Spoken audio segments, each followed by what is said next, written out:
Okay. ధ్యానభవ 11వ రోజుకి స్వాగతం, సుస్వాగతం. ముందుగా బ్రహ్మర్షి పితామహ పత్రిజీ గారికి, అలాగే స్వర్ణమాల పత్రి మేడం గారికి నా ఆత్మ ప్రణామములు. అలాగే మన వసుదైక ఫౌండర్ నాగేంద్ర పేరం గారికి నా ఆత్మ ప్రణామములు. ఈరోజు ధ్యానభవ సెషన్ తీసుకోవడానికి ప్రతిభ గారు వచ్చారు. మేడం సీనియర్ పిరమిడ్ మాస్టర్ అనమాట. 2 ఇయర్స్ నుంచి ధ్యానం చేస్తూ ధ్యాన ప్రచారం చేస్తూ ఉన్నారు. ఆన్లైన్ సెషన్స్ తీసుకుంటారు ఎంతో. ప్రతి థర్స్డే రోజు సాయిబాబా టెంపుల్లో మెడిటేషన్ క్లాసెస్ తీసుకోవడం, అలాగే డైలీ ఇక్కడ క్లాసెస్ తీసుకోవడం 11:30 to 1:30 వరకు ఆన్లైన్ మెడిటేషన్ క్లాసెస్ తీసుకుంటారు. అంటే కంప్లీట్గా ధ్యాన ప్రచారం చేస్తూ ఉంటారనమాట. ఈరోజు గుణాలు అనే అంశం మీద మనకు జ్ఞానాన్ని అందించడానికి వచ్చారు. Thank you madam. Welcome and over to you. అందరికీ నమస్కారం అండి. ముందుగా గురువందనం చేసుకుందాము. మన అందరి గురువైన మా పత్రి సార్కి, నన్ను ధ్యానిగా మార్చిన వంశీ సార్కి వేల కృతజ్ఞతలు తెలియజేసుకుంటున్నాను. ఈ అద్భుతమైన జ్ఞానాన్ని మనం అందుకుంటున్నందుకు, ఈ విశ్వంలో ఉన్న మాస్టర్స్ సహాయంతో ఇంత ముందుకు వెళ్తున్నందుకు మాస్టర్స్కి క్లాప్స్ ఒకసారి కొట్టుకుందాం మనం. నా పేరు ప్రతిభ. నేను బ్యూటీషియన్ని. హైదరాబాద్లోనే ఉంటాను. నేను 2 ఇయర్స్ నుంచి ఈ ధ్యానంలోకి వచ్చాను. 2 ఇయర్స్ బ్యాక్. ఈ ధ్యానం వల్ల నేను జ్ఞానాన్ని పొంది నా జీవితాన్ని నేను మార్చుకొని 10 మందికి పంచాలి, నేను నేర్చుకుంది ఎదుటి వాళ్ళకి నేను నేర్పించాలి అని చెప్పేసి నేను ప్రచారం చేస్తున్నాను. నాకు కళల ద్వారా జ్ఞానాన్ని అందిస్తున్న విశ్వంలో ఉన్న మాస్టర్స్కి మొత్తానికి అందరికీ వేల కృతజ్ఞతలు తెలియజేసుకుంటున్నాను.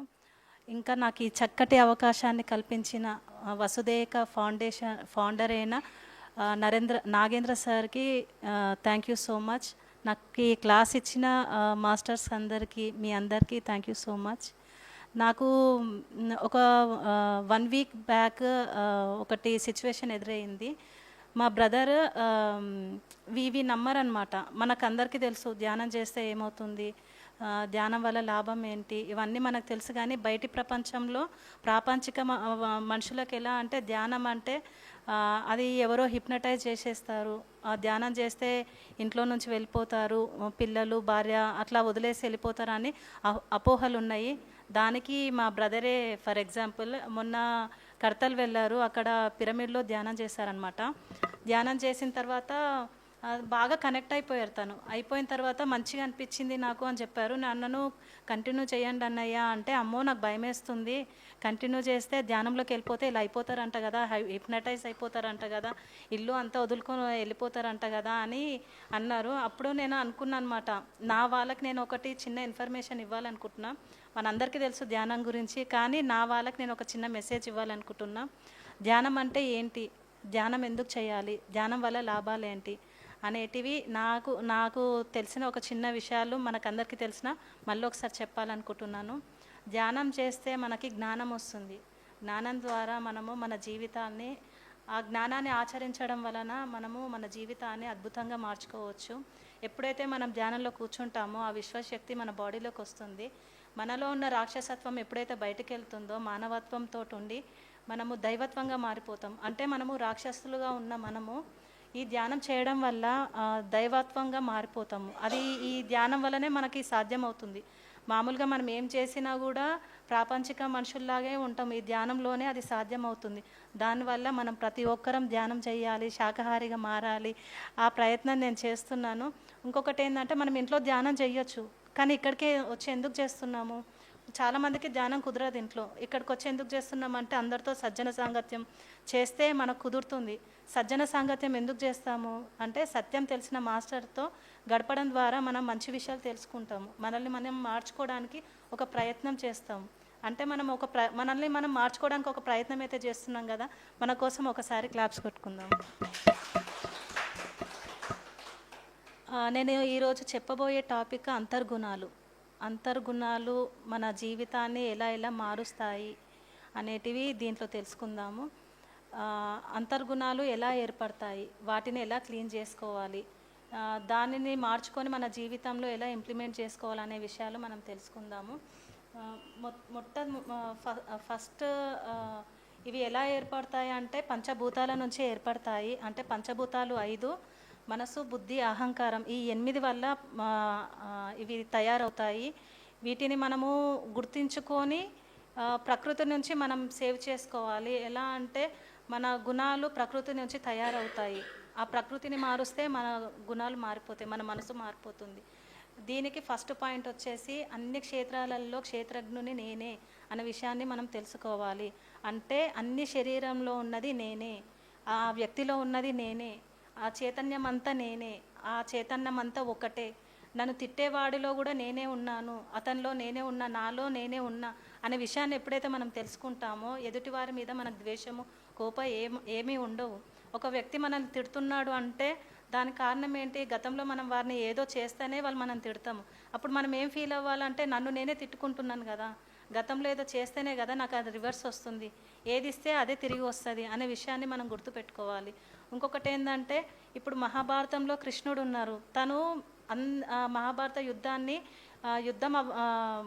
యుద్ధం జరగకుండా ఆపొచ్చు, అక్కడ ఉన్న అందరి గుణాలని మార్చొచ్చు, ఆయనది ఉన్న శక్తితోటి మాయతోటి ఏదైనా చెయ్యొచ్చు. కానీ ఎందుకు చేయలేకపోయారు? అక్కడ ఎవరు చెడ్డవాళ్ళు కాదు, ఎవరు మంచి వాళ్ళు కాదు, వాళ్ళ గుణాలు వాళ్ళని అలా ఆడిస్తాయి అన్నమాట. ఒకవేళ మార్చగలిగితే యుద్ధం అనేది జరగదు. మార్చాలనుకుంటే శకుని మార్చొచ్చు, కర్ణుని మార్చొచ్చు, దుర్యోధన్ని మార్చొచ్చు. వీళ్ళని ఎవరిని ఎందుకు మార్చలేకపోయాడు? ఎందుకంటే ఎవరు మంచివాళ్ళు కాదు, ఎవరు చెడ్డవాళ్ళు కాదు, అన్నీ వాళ్ళ గుణాలు, వాళ్ళ గుణాల మీద ఆధారపడి వాళ్ళు అలా బిహేవ్ చేస్తారు. దాన్ని ఎప్పుడైతే మనం అర్థం చేసుకుంటామో ఎవరైతే మనల్ని ఇబ్బంది పెడుతున్నారో వాళ్ళ మీద మనకు కోపము, ద్వేషము, ప్రతీకారం అనేటివి ఉండవు. మనల్ని మనము సేవ్ చేసుకుంటాము. అంటే ఒక వ్యక్తి నుంచి మనం బాధపడము. తిట్టింది ఒక మనిషి నన్ను ఇలా అంటున్నాడు అంటే దానికి మనం బ్యాక్ వెళ్ళి చూసుకోవాలి, మన కర్మ వెనక్కి తిరిగి చూసుకోవాలి, మనం ఏం చేస్తే మనకి ఇది తిరిగి వచ్చింది అనేది మనం తెలుసుకోవాలి. సెకండ్ పాయింట్ వచ్చేసి క్షమించడం వల్ల లాభం ఏమిటి? ఒక మనిషిని క్షమిస్తే మనం ఎంత హ్యాపీగా ఉంటామంటే, ఫర్ ఎగ్జాంపుల్ నేనే ఒకప్పుడు నేను ఈ ప్రాపంచికంలో ఉన్నప్పుడు ధ్యానంలో రాకముందు ఎవరైనా ఏదన్నా అంటే నా మైండ్లో మార్నింగ్ నుంచి నైట్ వరకు అది రిపీట్ అవుతూ ఉంటుండే. బాధపడేదాన్ని, ఎందుకన్నారు నేనే తప్పు చేయలేదు కదా అని బాధపడేదాన్ని.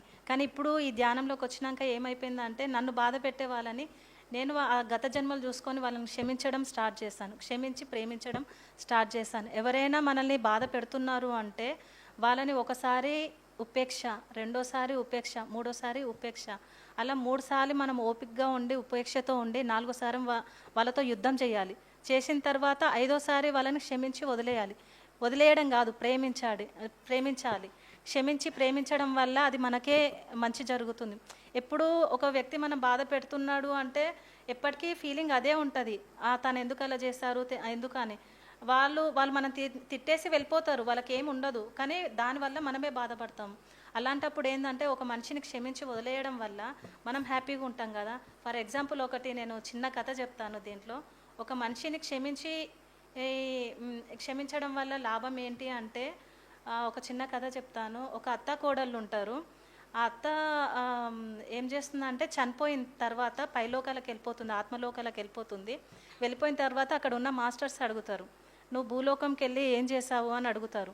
అయితే తను అంటుంది, ఏం చేశాను, మీరు చెప్పిందే నేను చేశాను, మీరేం చేయమన్నారో నేను అదే చేశాను అంటది. నేను నిన్ను చేయమన్నది ఏమంటారు, నీకు రెండు పనులు ఇచ్చాను నేను, అంటే మనసు ఇచ్చాను, హృదయం ఇచ్చాను.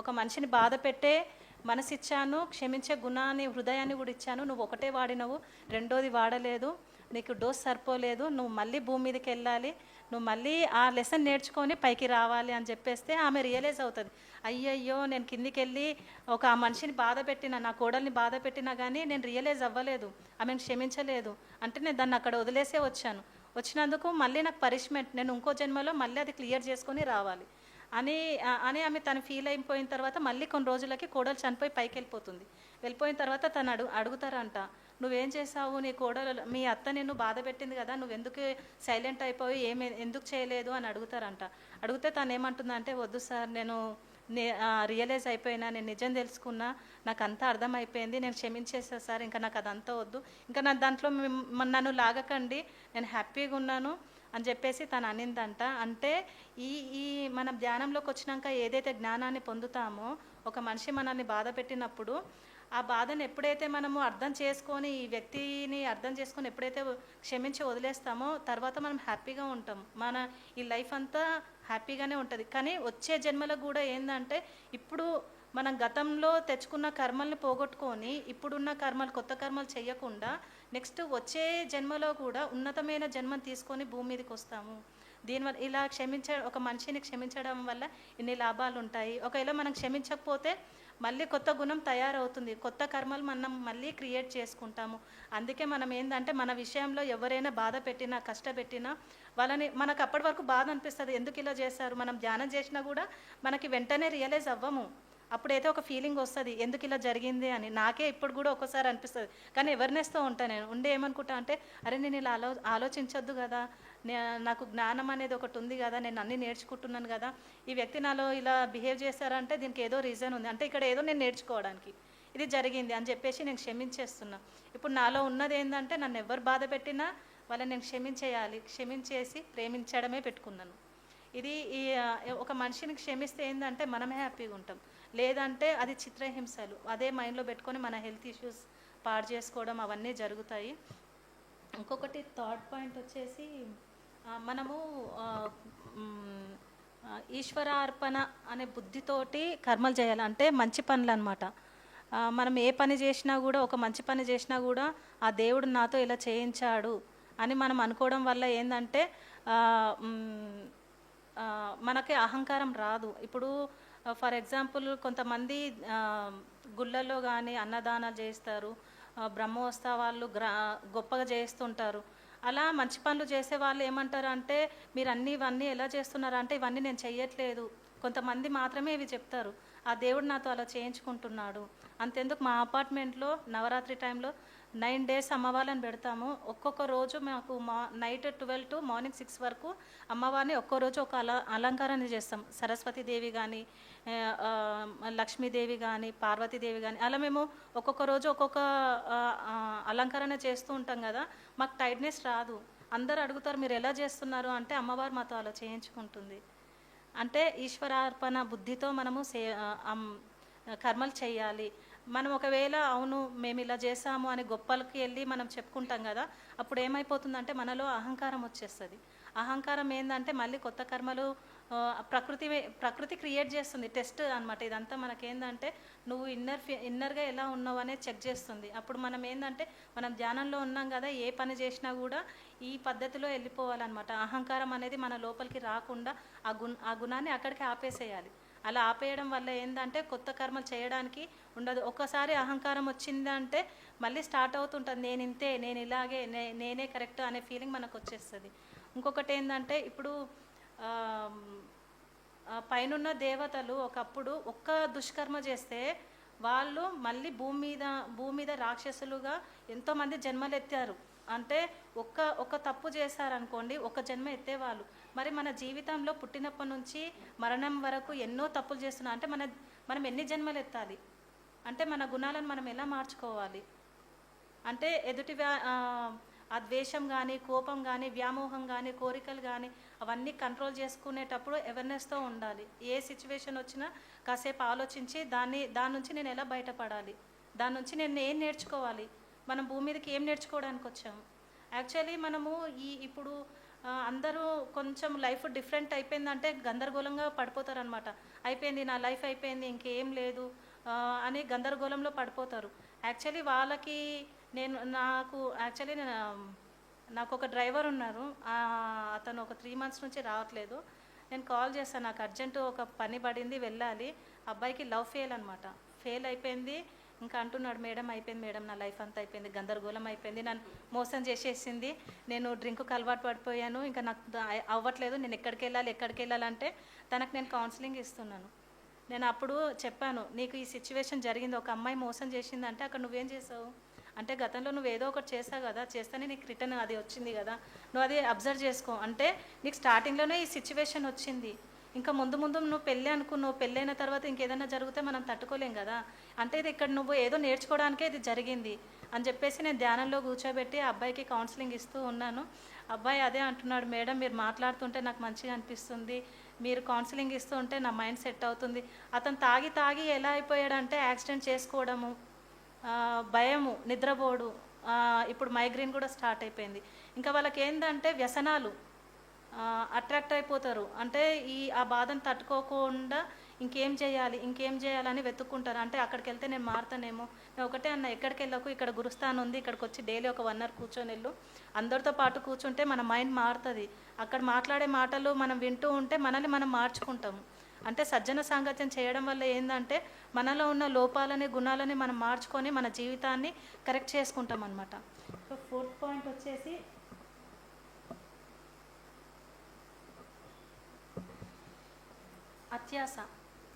అత్యాస, వ్యామోహము, కోపము, ఇవన్నీ ఎలా అంటే మన ఎదుటి వ్యక్తి మాటలు వినడం వల్ల కొంతమంది ఎలా మారిపోతారంటే, నాకున్న కొంతమంది ధ్యానం చేస్తూ ఉంటారు. వాళ్ళు అంతా మంచిగా పిరమిడ్కి వెళ్తారు, ధ్యానం చేస్తారు, సజ్జన సాంగత్యం చేసినా కూడా వాళ్ళు ఒక మంచి వాళ్ళ గుణాలు ఎలా ఉంటాయి అంటే ప్రాపంచికంగానే ఉంటాయి.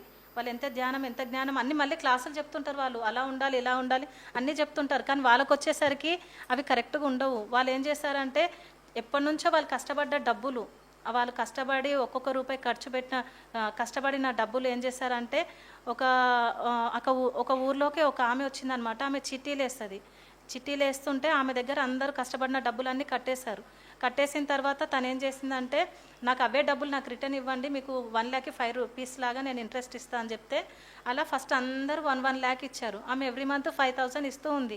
ఇచ్చిన తర్వాత వీళ్ళకి ఆశ పెరిగిన తర్వాత వీళ్ళు ఏం చేస్తున్నారంటే 1 lakh కాకుండా ఎక్స్ట్రా 5 lakhs ఇవ్వడము. వాళ్ళు ఏం చేస్తారంటే ఆ ఊర్లో ఉన్న వాళ్ళందరికీ ఈమె ఇలా ఇస్తుంది అంటే ఆ ఊర్లో ఉన్న వాళ్ళందరూ గోల్డ్ పెట్టేసి ఇవ్వడము, ఏదో ఒకటి తాకట్టు పెట్టేసి ఇవ్వడము, అట్లా అన్నీ చేసి డబ్బులు ఇచ్చారనమాట. ఇచ్చిన తర్వాత ఆమె కరెక్ట్గానే ఇచ్చింది. 5 months వరకు అందరికి ఇంట్రెస్ట్ ఇచ్చింది. తర్వాత ఏమైపోయిందంటే ఆమెకి బిజినెస్ పడిపోయిన తర్వాత ఇవ్వలేక ఒక అప్పు చేయడానికి ఇంకా ఎక్కువ అప్పులు తీసుకుంటుంది. అలా తీసుకొని ఇంకా ఎవరికి ఇవ్వడానికి అవ్వక తను ఏం చేసింది, ఊరు వదిలిపెట్టి వెళ్ళిపోయింది. అంటే మనం ఇక్కడ ఏం నేర్చుకోవాలంటే, మనం సంపాదించిన దాంట్లో ఉన్న దాంట్లో మనం తృప్తిగా ఉండాలి. ఎవరో ఏదో చెప్పారని చెప్పేసి మన బుద్ధిని మనం మార్చుకొని మనకు ఎంత కావాలో అంతే తీసుకోవాలి. అత్యాశతో మనం వెళ్ళినాం అనుకో, ఉన్నది పోతుంది, ఉంచుకున్నది కూడా పోతుంది. అది మాత్రం ఏంటంటే అవేర్నెస్తో ఉండాలి. ఎవరైనా ఏదైనా చెప్తే అందులో ఏంటని అర్థం చేసుకోవాలి. మనకి ఏది కావాలి, ఏది మనకు కరెక్ట్, ఇది రాంగ్ అనేది మనం తెలుసుకొని మన జీవితాన్ని ముందుకి అవేర్నెస్ తోటి వెళ్ళిపోవాలన్నమాట. ఇంద్రియాలకు వశం కాకుండా మనల్ని మనము కాపాడుకోవాలి. ఎలా అంటే ఇప్పుడు మనము ఇంద్రియాలకు ఎలా అంటే షాపింగ్కి వెళ్ళిపోతాము, ఒక వస్తువు కొనాలని వెళ్ళిపోతాం, కానీ అక్కడ అన్నీ చూస్తాం. మనం కొన్ని డబ్బులు తీసుకొని వెళ్తాం, 10,000 తీసుకొని వెళ్తాం, మనకు ఒక 5,000 అనుకుంటాం. కానీ అక్కడ ఏం చేస్తామంటే ఆ ఉన్న పర్స్లో ఉన్న 10,000 మొత్తం అయిపోగొట్టుకొని వస్తాం. ఇంటికి వచ్చినాక అయ్యో నేను ఎందుకు ఇలా చేశానని ఆలోచిస్తాం. మనకు తెలియదు. అంటే మనం కొన్ని విషయాలకు ఆటోమేటిక్గా అట్రాక్ట్ అయిపోతాం. దాన్ని అంటే టీవీని మనం ఎలా మారిపోవాలంటే, ఒక టీవీకి రిమోట్ ఎట్లా కంట్రోల్ అవుతుందో మన మనసు, మన బుద్ధిని ఈ అవేర్నెస్తో మనం ఈ ధ్యానం వల్ల, అంటే నాకు ఏది కావాలి, నాకు ఏది సరిపోతుంది అంటే, ఒక వస్తువు కొనాలి అంటే మనము ఒకసారి అనుకోవాలి, ఇది మనకు అవసరమా, ఇది కావాలా వద్దా అనేది మనం చూసుకోవాలి. అవసరం అవుతుంది అని మనకు 3 సార్లు అనిపించిందంటే అది తీసుకోవాలి, లేదంటే దాన్ని వదిలేయాలి. లేకపోతే ఏమైపోతుందంటే మన గుణాలు అనేటివి వ్యసనంగా మారిపోతాయి. ఇప్పుడు చాలామంది ఏమైపోతున్నారంటే, ఇప్పుడు కరోనా టైంలో కూడా ఏం తోచక చాలామంది గేమ్స్ అనేసి, ఆన్లైన్ గేమ్స్, షాపింగ్ అని చెప్పేసి వాళ్ళు ఏంటంటే ఆ వ్యసనంలోకి వెళ్ళిపోతున్నారు, ఆ ఇంద్రియాలకి వెళ్ళిపోతున్నారు. ఫర్ ఎగ్జాంపుల్ నేను ఇంకొక చిన్న కథ చెప్తాను. ఇప్పుడు పాండురాజు ఉన్నారు, తను ఏం చేశారంటే అడవులకు వెళ్ళిపోతారనమాట. అడవిలో వేటకి వెళ్ళిపోతాడు, తన భార్యలతోటి వేటకి వెళ్ళిపోయి వాళ్ళ భార్యల ముందు నేను ఏదో గొప్ప, నేను ఇట్లా చేస్తానని చూపించుకోవడానికి వెళ్తాడు. వెళ్ళిన తర్వాత అక్కడ 2 జింకలు ఉంటాయి. ఆ జింకలని బాణం వదులుతాడనమాట. వదిలిన తర్వాత వాటికి అవి తగిలేసి అందులో నుంచి 2 వ్యక్తులు వస్తారు. అవి ప్రకృతి కార్యంలో ఉంటాయి. బాణం తగలడం వల్ల వాళ్ళు అంటారు, మమ్మల్ని ఇట్లా చంపేశావు కదా, నీకు శాపం పెడుతున్నా అని పెట్టినప్పుడు ఆ పాండురాజు రియలైజ్ అయిపోతాడు, అరే నేను ఇంత ధ్యానం చేస్తా, ఇంత మంచిగా ఉన్నాను, కానీ నా ఇంద్రియాల వల్ల నేను ఇంత కోల్పోయాను, నా ఇంద్రియాల వల్ల నేను ఇంత నా జీవితాన్ని నేను శాపాన్ని పెట్టుకున్నానని చెప్పేసి ఆయన దగ్గర ఉన్న మొత్తం అంత రాజ్యం అంతా వదులుకొని అడవిలో ఎలా అంటే సింపుల్గా బ్రతకడం స్టార్ట్ చేస్తాను. అంటే ధ్యానము, మంచి విషయాలు వినడము, అలా అక్కడ ఆయన రియలైజ్ అయ్యాడు కాబట్టే తన లైఫ్ అంత అద్భుతంగా తీసుకున్నాడు. లేదంటే మళ్ళీ కొత్త కర్మలు అవుతాయి. అంటే కొట్టేస్తాం అయిపోయిందని చెప్పేసి రియలైజ్ అవ్వకుండా ఉంటే మనకు మళ్ళీ కర్మలు మళ్ళీ కొత్తవి స్టార్ట్ అయిపోతాయి. దానివల్ల మనం ఏం చేయాలంటే ఏదైనా పని చేసినా ఏదైనా చేయాలనుకున్నా కూడా అవేర్నెస్తో ఉండాలి. అంటే ఇంద్రియాలకు వశం కాకూడదు. మనకి ఏది కావాలో అంతే తీసుకోవాలి. ఇంకొకటి, మన మీద ఎవరైనా నిందలేస్తుంటారు, మనం ఏ తప్పు చెయ్యము, మన మీద నిందలేస్తాను, అది చేసావంట ఇది చేసావంట అని అన్నప్పుడు మనం ఏ తప్పు చెయ్యం. అప్పుడు మనం ఏం చేయాలి? మనం నిరూపించుకోవాలా? మనం నిరూపించుకున్నా కూడా వాళ్ళు నమ్మరు. అప్పుడు ఏం చేయాలి? మనం పట్టించుకోవద్దు. అప్పుడు ఏం చేయాలంటే మౌనము, ధ్యానము, అంతే. మనల్ని ఒక వ్యక్తి మన మీద నిందలేస్తున్నారు అంటే మౌనము, ధ్యానం. దీనికి కూడా నేను ఒక చిన్న కథ చెప్తాను. ఒక ఊర్లో ఒక కొండ మీద ఒక ఋషులు వచ్చారంట. ఆ ఋషులు వాళ్ళ శిష్యులు వచ్చారు. అక్కడ ఊర్లో అందరు ఏమంటున్నారంటే ఆ ఊరు దగ్గరికి ఎవరో ఋషులు వచ్చారు అని చెప్పేసి అందరు వెళ్ళి వాళ్ళతో దండం పెట్టుకుని మాకు వాళ్ళ వల్ల మంచి జరుగుతుందని ఫీల్ అయ్యి, స్వామి మీకు ఏది కావాలన్నా మేము చేస్తాము, ఇల్లు కట్టిస్తాము, మీకు ఏది కావాలన్నా మేము దగ్గరుండి చూసుకుంటాము అంటే ఆయన అంటారు, అవునా స్వామి అని అంటాడు. అవునా స్వామి అంటాడు. సరే అని ఇల్లు అదంతా కట్టించేస్తారనమాట. తనకి కట్టించిన తర్వాత ఆ ఊళ్ళో ఒక అమ్మాయి ఉంటుంది. ఆ అమ్మాయి ప్రెగ్నెంట్ అవుతుంది. అయిన తర్వాత అందరూ ఊళ్ళో ఉన్న వాళ్ళు పట్టుకొని అడుగుతారు, ఎందుకు నీకు ఈ ప్రెగ్నెన్సీ వచ్చింది, ఎవరు చేశారు అంటే ఆ కొండ మీద ఉన్న స్వామి అని చెప్తే అందరు వెళ్ళి ఆయనని వెళ్ళి మొత్తం వాళ్ళ ఇల్లు అదంతా పాడు చేసేసి ఇరగొట్టేసి అందరినీ కొడతారు. కొట్టిన తర్వాత నువ్వు ఎందుకు ఇలా చేస్తావు అంటే అప్పుడు కూడా అదే అంటాడు, అవునా స్వామి అని అంటాడు. ఏమన్నాడు, నిందలేసినా కూడా అవునా స్వామి అంటాడు. తర్వాత ఆమెకి డెలివరీ అయిపోతుంది. డెలివరీ అయిపోయినాక ఆ బాబుని పట్టుకొని ఒక రోజు ఏం చేస్తుంది అంటే వాడు ఏడుస్తూ ఉంటే ఆ బాబుని ఆ స్వామి దగ్గర వదిలేస్తుంది. వదిలేసిన తర్వాత ఆ స్వామీజీ ఏం చేస్తాడు, ఆ బాబు ఏడుస్తుంటాడు, ఆకలికి ఏడుస్తుంటే ఆ బాబుని ఎత్తుకొని కిందికి వచ్చేసి అందరూ డోర్ కొట్టేసి అడుగుతుంటాడు, అమ్మ ఎవరైనా పాలు ఇవ్వండి, బాబుకి ఏడుస్తున్నాడు అంటే కొంతమంది నువ్వు మంచివాడి కాదు, నువ్వు ఇలాంటోడివి అది ఇది అని చెప్పేసి ముఖం మీద డోర్ వేసేస్తారు. వేసిన తర్వాత ఆయన అలాగే ఇల్లు తిరుక్కుంటే ఆ అబ్బాయికి ఎలాగైనా పాలు పట్టించినప్పుడు ఆ తల్లి ఎవరైతే ఉన్నారో ఆమె ఏడ్చుకుంటూ వస్తుంది. వచ్చేసి ఏం చేస్తుందంటే ఆ స్వామీజీ కాలు పట్టుకొని ఏడ్చేస్తుంది. ఏడ్చినప్పుడు ఆ పక్కన ఉన్న వాళ్ళందరూ వచ్చేసి నిన్ను అంత మోసం చేస్తే నువ్వు కాలు పట్టుకొని ఏడుస్తావా అని చెప్పేస్తే అప్పుడు ఆమె నిజం చెప్తుంది అనమాట. ఆ స్వామిది ఏం తప్పు లేదు, ఆ ఊర్లో ఉన్న పెద్ద మనిషి కొడుకే నాకు ఇలా చేశాడు, ఈ నిజం బయట పెడితే అందరినీ నాశనం చేస్తాడని నాకు అనిపించి నేను ఆ నిజం చెప్పలేదు అని అంటే ఆ రోజు అందరు వెళ్ళి ఆ స్వామీజీ కాలు పట్టుకొని అంటారు, మేము తప్పు చేశాము, మీ ఇల్లు మీకు మేము చేసిస్తాము, మమ్మల్ని క్షమించండి అంటే అప్పుడు కూడా ఆ స్వామి ఏమంటాడంటే అవునా స్వామి అని అంటాడు. అంటే ఎన్ని నిందలు ఏ వేసినా మనం సైలెంట్గా ఉండాలి, కామ్గా ఉండాలి. ధ్యానము, మౌనము. ఇప్పుడు కూడా నేను దీంట్లో చాలా రియలైజ్ అయ్యా. ఎవరైనా మనల్ని ఏదైనా అన్నప్పుడు ఎన్ని నిరూపించుకోవాలనుకున్నా వాళ్ళు నమ్మరు. మనం ఏం చెయ్యలేదు, మనల్ని అర్థం చేసుకోండి అని ఎంత చెప్పినా వాళ్ళు అర్థం చేసుకోరు. అప్పుడు ఏం చేయాలంటే మౌనంగా ఉండాలి, కాలానికి వదిలిపెట్టేయాలి దాన్ని. ఆ కాలమే ఆన్సర్ ఇస్తుంది. ఇంకొకటి ఏంటంటే నేను ఈ ధ్యానంలో ఈ అంతర్గుణాల ద్వారా నన్ను నేను ఎలా మార్చుకున్నానో నా గురించి నేను మీకు ఇంట్రడ్యూస్ చేస్తాను. నేను ఈ ధ్యానంలోకి వచ్చి 2 years అవుతుందండి. ఈ ధ్యానంలోకి వచ్చిన తర్వాత నేను హాస్టల్గా కనెక్ట్ అయ్యాను అనమాట. మా ఫాదర్ చనిపోవడం వల్ల ఆయనను వెతుక్కుంటూ డ్రీమ్లో ఒకరోజు ధ్యానం చేయడం వల్ల అతనితో నేను అక్కడికి వెళ్ళడము, అతన్ని చూడడము, మాట్లాడడం అదంతా జరిగింది. అప్పుడు ఏదైతే నేను చూసానో అప్పటి నుంచి నా లైఫ్లో ఇదేదో బాగుంది, ధ్యానం అంటే ఇలా చేస్తే ఇలా అవుతుందా అని చెప్పేసి నేను మంచి చేస్తూ ఉన్నాను. చేసిన తర్వాత నాకు అర్థమైపోయింది, నాకు ధ్యానం గురించి చెప్పేవాళ్ళు ఎవ్వరు లేరు. నేను ఒక వీడియో చూశాను, ధ్యానం ఇలా చేస్తే చనిపోయిన వాళ్ళని మనం ఇలా చూడొచ్చు, మాట్లాడొచ్చు అన్నప్పుడు నేను అదొకటి ప్రాక్టీస్ చేశాను. నేను కనెక్ట్ అయిపోయాను. అది బాగానే ఉందని చెప్పి నేను బిజీగా అయిపోయాను, ధ్యానం చేయట్లేదు, నాన్ వెజ్ తినేస్తున్నా. తర్వాత కొన్ని రోజులకు ఏమైపోయిందంటే నాకు 3 months నుంచి నిద్ర పట్టట్లేదు. నిద్ర పట్టకుండా ఫుడ్ మానేసాను, ఫుడ్ పోవట్లేదు, నిద్ర పట్టట్లేదు. తర్వాత నాకు ఒక డ్రీమ్ వచ్చింది. ఏమని వచ్చిందంటే, నేను హాస్పిటల్లో ఉన్నాను, ఏదో చెకప్కి వెళ్ళాను, అక్కడ నా చేతిలో రిపోర్ట్స్ ఉన్నాయి. మా హస్బెండ్కి చెప్తున్నాను, ఏమని చెప్తున్నానంటే, నాకు క్యాన్సర్ కన్ఫామ్ అయిపోయింది, నాకు భయం వేస్తుంది అంటే మా హస్బెండ్ అంటున్నారు, ఎందుకు భయపడతావు, అన్ని హెల్త్ ఇష్యూస్కి మెడిసిన్ ఉన్నాయి, నీకు ఏం అవ్వదు, నీకు తగ్గిపోతుంది, మెడిసిన్తో వేసుకుంటే నీకు ఏం అవ్వదు అన్నాక ఆ డ్రీమ్ అయిపోయింది. అయిపోయినా కూడా నేను రియలైజ్ అవ్వకుండా నేను నా పనిలో నేను బిజీగా ఉన్నా. నా దగ్గర ఫైనాన్షియల్గా ఫిట్గా ఉన్నాను, నా ఫ్యామిలీ బాగుంది, అంత బాగుంది, మా ఫాదర్ని చూడాలంటే ధ్యానం చూసుకుంటా. ఇంకా నాకు అది తప్ప ఇంకేం తెలియదు. ఎప్పుడైతే నాకు హెడ్ఏక్ వచ్చిందో ఈ లెఫ్ట్ సైడ్ మొత్తము ఇలా అంటే ఇలా పడిపోయేది. ఈ లెఫ్ట్ హ్యాండ్ పెయిన్ అవ్వడము, లెగ్ పెయిన్ అవ్వడం, అది రోజుకి ఎలా అయిపోయిందంటే మైగ్రేన్ కిందకి వచ్చేసింది. అది ఎలా చెప్పాలంటే నిద్రపోయేదాన్ని కాదు. 3 months ఫుడ్ లేదు, నిద్ర లేదు, ఇంకా నాకు తోచట్లేదు, ఏం అర్థం కావట్లేదు.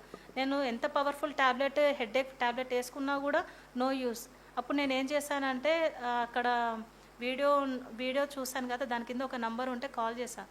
సార్ నాకు ఎందుకు ఇట్లా అవుతుందంటే, నువ్వు పడుకున్న ఆత్మని తట్టి లేపినవు, ఇప్పుడు నీ ఆత్మ ఎదగాలనుకుంటుంది, ఇప్పుడు నువ్వు మళ్ళీ ధ్యానంలో కూర్చో అంటే మళ్ళీ నేను అక్కడ నుంచి ధ్యానం చేసిన తర్వాత నేను అప్పుడు ఏం డిసైడ్ అయ్యానంటే, నేను ఒక ట్యాబ్లెట్ నేను వాడను. నాకు అక్కడ కర్మ అనేది అర్థమైంది. ఎంత మెడిసిన్ వేసుకున్నా కూడా నో యూస్, నాకు ఏం రిలాక్సే లేదు.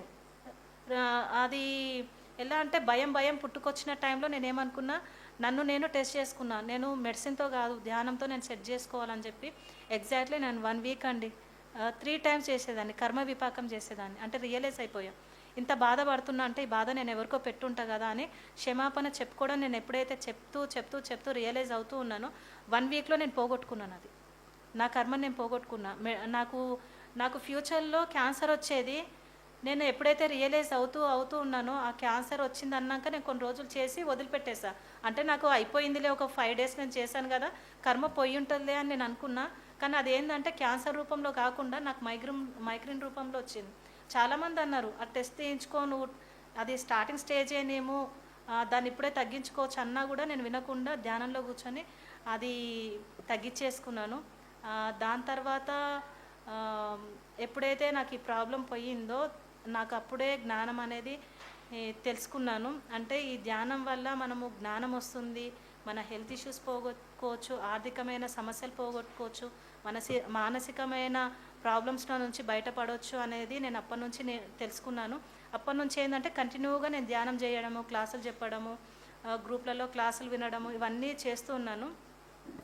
చేస్తున్న టైంలో నాకు బాగా ఇరిటేట్ అయిపోయాను. నాకు మా అపార్ట్మెంట్లో పక్కనే ఇల్లులు అనమాట. మా చెల్లి వాళ్ళ ఇల్లు, మా ఇల్లు పక్కనే. మా చెల్లి వాళ్ళ పాప, మా పాప ఇద్దరు ఆడుకుంటారు అనమాట. మార్నింగ్ నుంచి నైట్ ఒక దగ్గరే ఉంటారు. ఆ పాప చాలా ఎలా అంటే బాగా అల్లరి, ఎప్పుడూ నా కూతురుతో గొడవపడేది, అది వచ్చి ఏడ్చేది, ఇరిటేట్ చేసేది. నన్ను చాలా ఇరిటేట్ చేస్తే నేను ఫీల్ అయ్యేదాన్ని, ఏంది పాప ఇంత టార్చర్ పెడుతుంది, వెళ్ళి చెప్పింది అనుకోండి వాళ్ళు నమ్మరు. మా పాప ఎవరి పిల్లలు వాళ్ళకే ముద్దు, వినరు. నేను చాలా సఫర్ అయినా బాధపడిన తర్వాత వదిలేస్తాను అనమాట. నా కూతురికే చెప్పుకున్నా, వద్దమ్మా వదిలేయమ్మా దూరంగా ఉండంటే కూడా సరే అంటది. మళ్ళీ ఈరోజు బాగానే ఉంటుంది, మళ్ళీ రేపు ఇద్దరు వెళ్ళి ఆడుకుంటారు. మనం ఇంకా పిల్లలకి ఏం చెప్పలేము. వాళ్ళని మనం ఏమన్నా అన్నాం అనుకోండి, ఈరోజు వాళ్ళు బాగానే ఉంటారు, రేపు వాళ్ళు ఒకటే అవుతారు. మనమే అక్కడ ఇలా అయిపోతాం అనమాట. అప్పుడు నేనేం చేస్తానంటే, ఇంత ఇబ్బంది పడుతున్నా, నేను ఏం చేస్తుంటా అని చెప్పి చూస్తే నాకు ఒక డ్రీమ్ కనిపించింది. అందులో ఏం కనిపించింది అంటే, నాకు గత జన్మ కనిపించింది. 1 year పాప, నా పాప ఉంది. నా పాప 1 year పాప ఉంది. నా పాప పక్కన ఇంకొక పాప ఉంది. ఆ పాప కూడా ఎవరో కాదు, ఇదే పాప చిన్నప్పుడు 1 year ఏ ఫేస్ అయితే ఉందో అదే ఫేస్ వితౌట్ డ్రెస్ తోటే అమ్మాయి ఉంది అక్కడ. నా పాపకి అన్నం తినిపిస్తుంటే ఆ పాప ఏడుస్తుంది, చాలా ఏడుస్తుంది. అంటే తనకు కూడా ఒక మదర్ కావాలి. నేను నా కూతుర్ని ఎత్తుకొని ముద్దు పెట్టుకొని అన్నం పెడుతుంటే అది చూసి ఏడుస్తుంటే నాకే ఎందుకో ఫీల్ అయిపోయి ఆ దగ్గరికి వెళ్ళి ఆ పాపని ఎత్తుకున్నప్పుడు ఇంతే చిన్నగా ఉంది, 1.5 year పాప, డ్రెస్ ఏం లేదు. ఆ పాపను ఎత్తుకున్నప్పుడు ఏం ఫీల్ వచ్చిందంటే, అది నా కూతురే అన్న ఫీలింగ్ నాకు అనిపించింది. ఆ స్కిన్ మనం ఎవరినైనా టచ్ చేస్తే ఫీల్ ఉంటుంది కదా, ఒక తల్లికి బిడ్డ ఫీలింగ్ అది తెలుస్తుంది. అప్పుడు నేను ఫీల్ అయిన తర్వాత ఆ డ్రీమ్లో నుంచి నేను బయటకు వచ్చిన తర్వాత నాకు అర్థమైంది ఏంటంటే, గతంలో ఆ పాపని నేనే అలా వదిలేసాను అనమాట. గతంలో ఆ పాపని నేనే వదిలేసాను రోడ్డు మీద. ఎప్పుడైతే ఆ పాప నేను ఎత్తుకున్నానో ఆ ఎత్తుకున్నప్పుడు ఏంటంటే ఆ స్పర్శ నాకు తెలిసి ఇప్పటికీ నేను అది ఫీల్ అవుతా. ఇప్పుడు ఆ అమ్మాయి నా ముందుకు వచ్చినా కూడా ఆ పాప మీద నాకు కోపం రాదు. ఒకప్పుడు నా కూతురే కదా అది, మళ్ళీ నాకు పుట్టింది కదా. అప్పుడు అప్పుడు వదులుకున్న పాపని ఇప్పుడు నేను రియలైజ్ అవుతున్నా. ఇప్పుడు ఆ పాప మీద కోపం ఉండదు నాకు. గత జన్మలో అది నా పాపనే కదా. ఇప్పుడు మా ఇంట్లోనే ఉంటుంది ఆ పాప. నా కూతురు కంటే ఎక్కువ ఇప్పుడు నేను దాన్నే చూసుకుంటున్నా. ఎప్పుడైతే చిరాకు పడ్డా నన్ను ఎందుకు ఇట్లా ఇలా చేస్తుందని ఎంత ఫీల్ అయ్యానో, ఈరోజు నేను ఆ పాపను చూస్తే నాకు హ్యాపీగా ఫీల్ అవుతున్నా. ఆ రోజు నిన్ను టచ్ చేశాను ఎత్తుకున్నప్పుడు నా కూతురే అనే ఫీలింగ్ నాకు ఎప్పుడైతే అనిపించిందో, ఎప్పుడైతే గత జన్మ నేను ఎప్పుడైతే చూసుకున్నానో, ఇప్పుడు ఏంటంటే ప్రజెంట్ ఆ పాపతోటి నాకు ఏ ఫీలింగ్ లేదు. అంటే నేను క్షమించేసా. ఆ గతంలో ఏదో అంటే ఉంటుంది కదా, ఏదో చేస్తే ఏదో వస్తుందని. ఆ పాప వల్ల నేను ఇంత ఇబ్బంది పడ్డాను కదా. ఇప్పుడు ప్రజెంట్ ఏంటంటే అది ఏం చేసినా నేను దాన్ని వదిలేస్తా. ఇప్పుడు ప్రేమించడం మాత్రమే పెట్టుకున్నా. ఇప్పటికే అది నా ఇంట్లోనే ఉంది. నాకు ఇంకొకటి ఆలోచిస్తున్న టైంలో ఎందుకు ఈ పాప వల్ల నేను ఇలా ఇబ్బంది పడ్డా అని ఆలోచిస్తున్న టైంలో నాకు పాస్ట్ ఇంకొకటి ఆ పాపకు సంబంధించింది ఒకటి కనిపించింది. ఎలా అంటే మా చెల్లికి డెలివరీ అయిన టైంలో ఆ పాపకి మా చెల్లి పాలు ఇవ్వలేదు. నేను ఊర్లో ఉన్నాను. డెలివరీ టైంలో నేను ఊరు నుంచి వస్తున్నా మా చెల్లి వాళ్ళ పాపను చూడడానికి. అప్పుడు నా కూతురు 9 months. నేను అప్పటికి నా కూతురికి ఫీడింగ్ ఇస్తున్నా. అది దేవుడు ఎలా సృష్టిస్తాడంటే, గత జన్మలో ఆ పాపను నేను వదిలేశాను కదా, కానీ ఈ జన్మలో ఏం చేశానంటే ఆ పాపకు ఫస్ట్ ఫీడింగ్ నేనే ఇచ్చాను. పుట్టిన తర్వాత నాకు తెలియకుండా ఆ పాపకి వాళ్ళ మమ్మీ పాలు పట్టట్లేదు, రావట్లేదు. పాల బాటిల్ పెట్టినా కూడా తాగలేదు. మా మదర్ ఫోన్ చేసి అది ఆకలితో ఏడుస్తుంది, నువ్వు తొందరగా రా అంటే నేను ఫాస్ట్గా వెళ్ళి ఫస్ట్ ఆ పాపకు నేనే పాలు పట్టా. అవన్నీ నాకు గుర్తొచ్చినాయి. గుర్తొచ్చినాక నేను చాలా ఫీల్ అవుతున్నా. ఇప్పటికీ నేను రియలైజ్ అవుతున్నా, అరే నేను అంతా అసహించుకున్న ఆ పిల్లని. అంటే నేను ఈ ధ్యానంలోకి వచ్చినాకనే నాకు అర్థమవుతున్నాయి. అంటే ఈ గతంలో ఈ గత జన్మలు చూసుకున్న తర్వాత ప్రజెంట్ ఉన్న వ్యక్తులు ఎవరో కాదు, మనం తెచ్చుకున్నవే ఇవన్నీ. మన చుట్టుపక్కల ఉన్న వాళ్ళు మనం ఇబ్బంది పెడుతున్నారంటే ఇవన్నీ గతంలో మనం తెచ్చుకున్నవే. అలా నాకు ఒక వ్యక్తి నుంచి ఇబ్బంది పడుతున్నానంటే వాళ్ళకి సంబంధించిన గత జన్మ కనిపిస్తుంది నాకు. కనిపించినాక ఏం చేస్తా అంటే రియలైజ్ అయిపోతా. వాళ్ళు ఎంత తప్పు చేసినా క్షమించేస్తా. ఒకప్పుడు నేను ఇలా చేశాను కదా, అందుకే వీళ్ళు చేస్తున్నారు, ఇప్పుడు నేను ఎందుకు చేయాలి, నేను క్షమించి వదిలేస్తా, ప్రేమిస్తా. అప్పుడు నేనే హ్యాపీ ఉంటా కదా. అలా నా జీవితాన్ని నేను మార్చుకుంటూ వస్తున్నాను. ఇంకొకటి ఏంటంటే నేను ఈ ధ్యానంలోకి వచ్చిన తర్వాత మా ఫ్యామిలీలో ఎవరికి ఇష్టం లేదు. అంటే నేను ధ్యానం నైట్ స్టార్టింగ్లో 3 o'clockకి చేస్తే ఇంకా బాగా ఎనర్జీస్ వస్తున్నాయి అని చెప్పేసి కూర్చునేదాన్ని. మా మదర్ చూసి, మా ఇంట్లోనే ఉండేవాళ్ళు మా మదర్. మా డాడీతో ఎప్పుడైతే నేను కనెక్ట్ అయిపోయిన తర్వాత మంచిగా అనిపిస్తుంది కదా, హాస్టల్గా తిరగడము, అన్నీ చూసి రావడము, ఇంట్రెస్ట్ పెరిగింది. నైట్లో 3 o'clock కూర్చునేదాన్ని. కూర్చునే వరకు మా ఇంట్లో ఏమనుకుంటారంటే ఇదేదో క్షుద్ర పూజలు చేస్తుంది, మంత్రాలు చదువుతుంది అని చెప్పి మా అమ్మ భయపడి వెళ్ళిపోయింది ఇంట్లో నుంచి. భయపడి ఇప్పటికీ ఏమంటారంటే అది అపోహలు ఉన్నాయి వాళ్ళకి. అంటే ధ్యానం చేస్తే ఏదో అయిపోతుంది అంటే బయట కొన్ని జరుగుతున్నాయి. అంటే ప్రచారం చేస్తున్నారు, ఇలా హిప్నటైజ్ చేసేస్తున్నారు, ధ్యానం అని పేరుతో ఏదో చేస్తున్నారని పుకార్లు వస్తున్నాయి. ఆ భయం మా వాళ్ళలో చాలామంది ఉంది. వాళ్ళకు ఒక చిన్న ఇన్ఫర్మేషను, ఈ ధ్యానంలో నేను రావడం వల్ల నా మనసు, నా బుద్ధి అన్నీ మార్చుకొని ఎలా అంటే నాలో ఇప్పుడు ఎలాంటి ఫీలింగ్ అంటే నన్ను ఇబ్బంది పెట్టే ప్రతి వ్యక్తిని నేను క్షమించేస్తాను. నాలో ఉన్నది ఇప్పుడు క్షమించడము, ప్రేమించడం, ఈ రెండే. ఎప్పుడైతే నేను ఈ ధ్యానంలోకి అడుగు పెట్టానో అప్పటి నుంచి నా లైఫ్ ఏంటంటే కొత్తగా వెళ్ళిపోతుంది. నేను పడుకున్నప్పుడు డైలీ ఆత్మ పరిశీలన చేసుకుంటా. నన్ను నేను ఎలా మార్చుకోవాలి, నాలో ఇంకేమున్నాయి అన్నప్పుడు నా గుణాలకు సంబంధించిన డ్రీమ్స్ కూడా నాకు కనిపిస్తాయి. ఎలా కనిపిస్తాయి అంటే నేను ఇప్పుడు ఒక క్లాస్కి వెళ్ళాలి, మా వాళ్ళకి ఇక్కడ క్లాస్కి రావడం ఇష్టం లేదు, నువ్వు ధ్యానం చేస్తున్నావు ఇంట్లో వరకే ఉండు, బయటికి వెళ్ళడము, ప్రచారం చేయడము ఇదంతా ఎందుకు, నీ బిజీ లైఫ్ కదా, దీన్నే ఇంకా వేరే దాంట్లో పెట్టు, నువ్వు బ్యూటీషియన్వి కదా, దాన్ని ఇంకా డెవలప్ చేసుకో, అంతేగాని ఇదంతా నీకెందుకు, ఇది మనకు సెట్ కాదు కదా, నువ్వు ఎలా ఉండేదాన్ని ఎలా అంటే ప్రాపంచిక మనుషులతోటి నేను కొంచెం దూరం అయిపోయా. వాళ్ళ మనస్తత్వం నాకు నచ్చట్లేదు. వాళ్ళ దగ్గర వెళ్ళి కూర్చుంటే ఎంతసేపు అది అట్లా అంట, ఇది ఇలా చేసింది, అవే చెప్తుంటారు. అక్కడ మనం ఎంత అవేర్నెస్తో ఉన్నా మన మైండ్ అక్కడికి వెళ్ళిపోతుంది. ఒక్కోసారి ఆలోచనలు మారిపోతాయి, మన గుణాలు మారిపోతుంటాయి. అది నేను ఇంటికి వచ్చిన తర్వాత అనిపిస్తుంది. ఎలా ఉంటుందంటే ఉన్న ఒక ½ అవర్లో మనం చేంజ్ అయిపోతాం. ప్రాపంచిక మనుషులతో ఉన్నప్పుడు అది వేరే ఉంటుంది, ఈ సజ్జన సాంగత్యంలో కూర్చున్నప్పుడు ఎంతసేపు ఇక్కడ మంచి విషయాలు ఇవే జరుగుతుంటాయి కాబట్టి నేను అట్రాక్ట్ అయిపోతున్నా, వీళ్ళతో గడపాలి. అది ఎవరైనా సరే, ఎంత చిన్నపిల్లలైనా ఎంత పెద్దవాళ్ళైనా వాళ్ళతో నేను ఉంటే హ్యాపీగా ఉంటా. అలా నేను తిరుగుతూ ఉన్నాను. ఇంకా ప్రచారం చేయాలి, ఇంకా నేర్చుకోవాలి, ఇంకా సబ్జెక్ట్ నేర్చుకోవాలి, ఇంకా నన్ను నేను డెవలప్ చేసుకోవాలనుకుంటున్నాను. ఆ దేవుడు నాకు చాలా హెల్ప్ చేస్తున్నారు. థ్యాంక్ యూ అండి, థ్యాంక్ యూ మాస్టర్స్. నాకు ఈ క్లాస్ ఇచ్చిన, ఇంత శ్రద్ధగా విన్నా మీకు అందరికీ థ్యాంక్ యూ సో మచ్.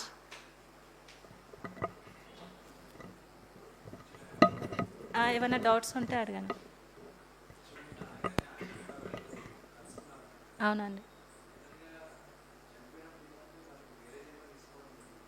అవును.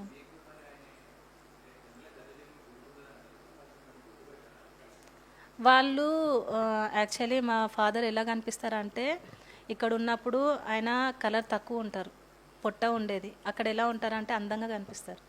అక్కడికి వెళ్ళాక మళ్ళీ మనం వాళ్ళని లవ్ చేస్తాం. ఎలా అంటే అట్రాక్షన్, ఇట్లా గోల్డ్గా మెరుస్తూ ఉంటారు వాళ్ళు, షైనింగ్గా.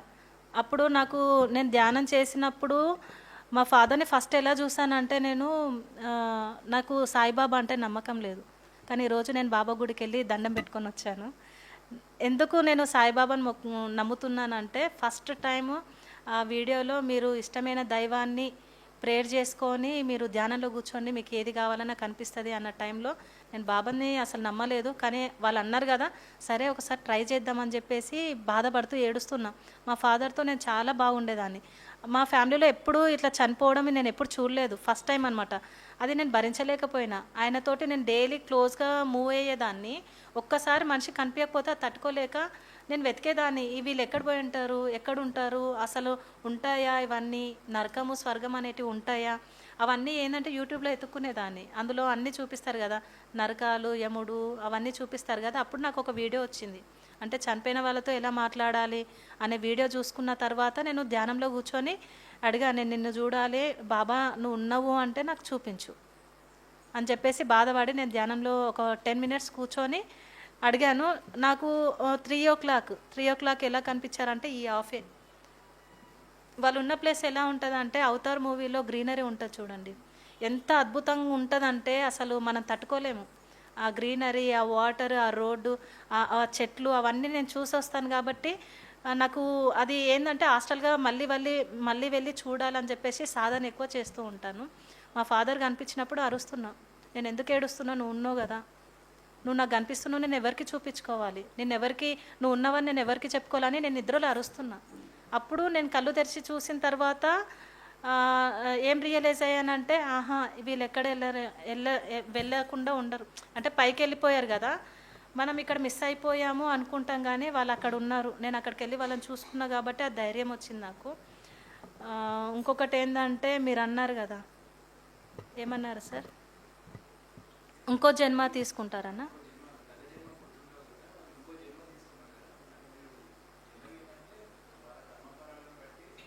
అంత ఈజీగా రాదు సార్ జన్మ.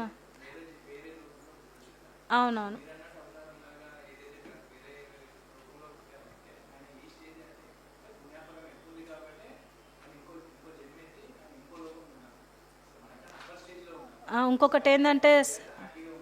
ఇంకోటి ఏంటంటే ఆయనకి బాధ్యత ఇంకా ఉంది మా మీద. ఎందుకంటే నేను చాలా ఫీల్ అవుతున్నాను, చాలా తలుచుకుంటున్నా, బాధపడుతున్నాను.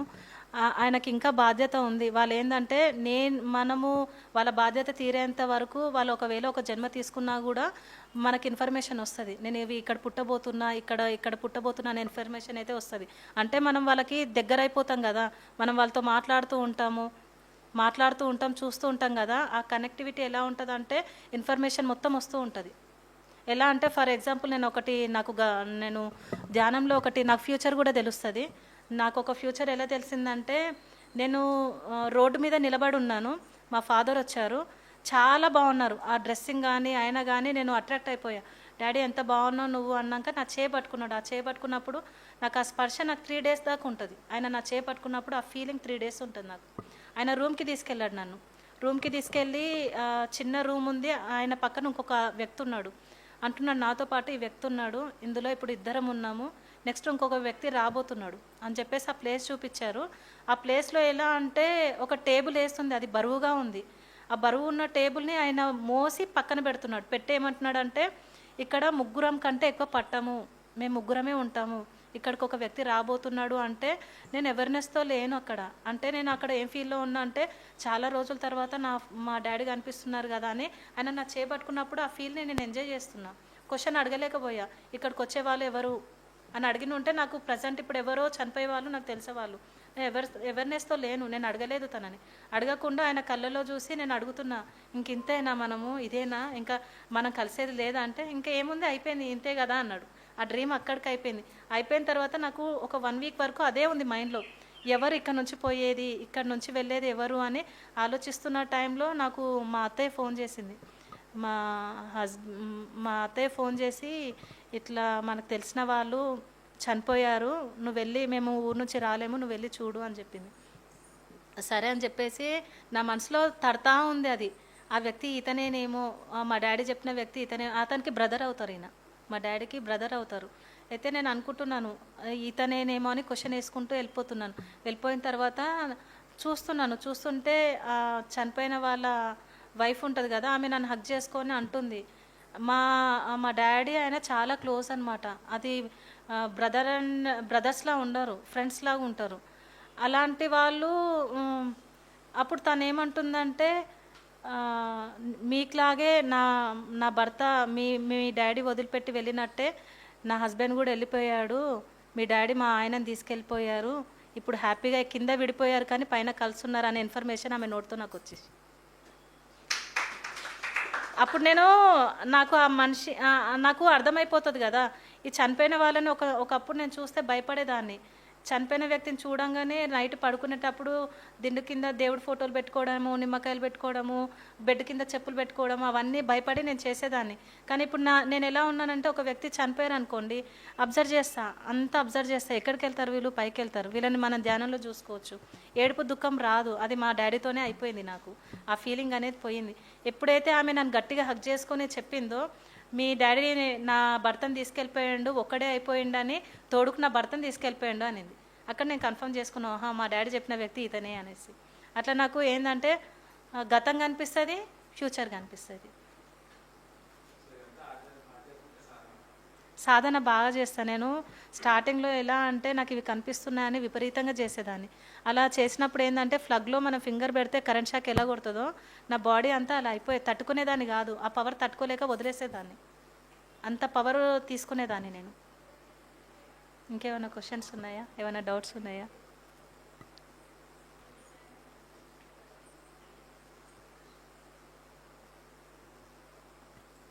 థ్యాంక్ యూ అండి, thank you so much.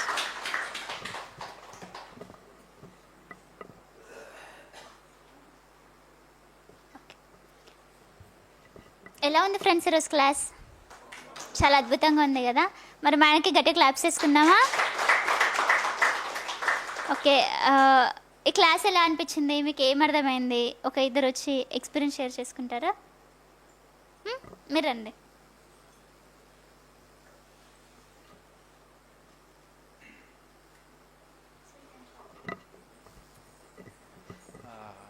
Pratibha madam గారు చెప్పినట్టు అంతర్గుణాలలో తను చెప్పిన పాయింట్స్ రెగ్యులర్గా ఆచరించేవి. అండ్ దాంట్లో ముఖ్యంగా ఎదుటి వ్యక్తిని క్షమించగలడం అనేది చాలా గొప్ప గుణము, అదంతా ఈజీ కాదు. సో ఆ గుణం నాలో కొంచెం అలవర్చుకోవాలి. తను చెప్పిన మామూలుగా ధ్యానం గురించి కానీ, తను చెప్పిన అంతర్గుణాల గురించి కానీ ప్రతి ఒక్కరూ ఆచరించండి, అది మన మంచిగా జరుగుతుంది. థ్యాంక్ యూ సో మచ్ అండి.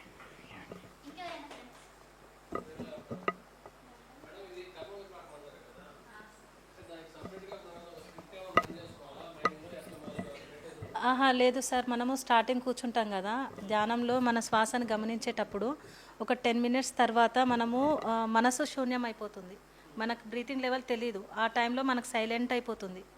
సైలెంట్ అయిపోయిన ఆ టైంలో మనము చెప్పుకోవాలన్నమాట.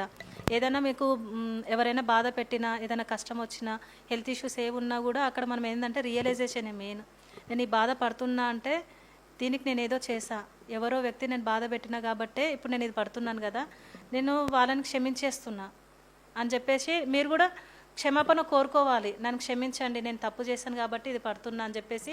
నేను ఎలా చేస్తా అంటే ఎవరినైనా నేను బాధ పెట్టినా వాళ్ళ నుంచి నేను ప్రాబ్లం ఫేస్ చేస్తున్నా అని నాకు అర్థమయ్యింది అని అంటే కర్మ విపాకంలో రియలైజ్ అయిపోయి నేను సారీ చెప్పుకుంటూ ఉంటా.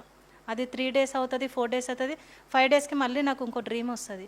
అంటే అక్కడ నాకు దుష్కర్మ పోయినట్టు నాకు కనిపించేస్తుంది. నా కర్మ అక్కడ నేను పోగొట్టుకున్నట్టు, హాస్టల్గా నేను ఏదో సర్వీస్ చేస్తున్నట్టు కనిపిస్తుంది. ఇప్పుడు నాకు ఫర్ ఎగ్జాంపుల్ నేను ఇంకొకటి నాది గత జన్మ చెప్తాను. నాది చాలా గత జన్మలు ఉన్నాయి. నేను చాలా వరకు రౌడీ షీటర్గా జెంట్స్గానే ఉన్నాను చాలా జన్మలలో. ఏమంటారు, డాన్, రౌడీ షీటర్గా. ఒక వ్యక్తి ఒక ప్లేస్లో ఫారెస్ట్ లాగా ఉంది, ఒక వ్యక్తి నిలబడి ఉన్నాడు.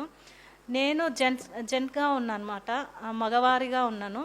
వెళ్ళి వెనుక నుంచి నేను ఆయన తోస్తుంటే ఇక్కడ నుంచి నా ఆత్మ చూస్తుంది, నేను ఇక్కడ నుంచి బాధపడుతున్నా. అక్కడ నుంచి ఆ వ్యక్తి వెళ్ళిపోయి అక్కడ నెడుతుంటే నేను ఇక్కడ నుంచి ఫీల్ అవుతున్నా, అయ్యో నువ్వు అట్లా నెట్టొద్దు కదా అనుకుంటూనే ఉన్నా. నెట్టేశాడు. ఆ పైనుంచి ఆయన చనిపోయాడు. చనిపోయిన తర్వాత నేను అక్కడ ఫీల్ అవుతున్నా. ఏం ఫీల్ అవుతున్నా అంటే నేను బాధపడుతున్నా, అయ్యో నేను ఒక ప్రాణం తీసేసిన. అంటే ఇక్కడ ప్రజెంట్గా నా ఆత్మ నాకేం చెప్తుందంటే, నేను చూస్తున్నాను కదా, నేను ఫీల్ అవుతున్నా, నేను ఇది ఎలా చేస్తా, ఒక ప్రాణాన్ని నేను ఎలా తీసా అని చెప్పేసి బాధపడుతూ మోకాల మీద కూర్చున్నా. అప్పుడు నాకు ఫ్లవర్స్ ఎక్కడి నుంచి దొరికినాయో నాకు తెలియదు.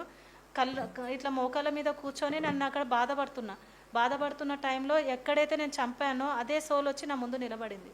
ఎలా నిలబడిందంటే ఈ కలర్లో ఉంది, మొత్తం షైనింగ్గా, ఫుల్ చాలా పెద్దగా ఉంది. మోకాల మీద నిలబడి నేను క్షమాపణ చెప్పుకుంటున్నా. అంటే నేను అక్కడ కర్మ చేశా, ఆ గతంలో నేను కర్మ చేశా, కానీ అక్కడ నేను రియలైజ్ అయిపోయా. నా కర్మలోనే నేను రియలైజ్ అయిపోయినా, కర్మ విపాకం చేయలేదు నేను.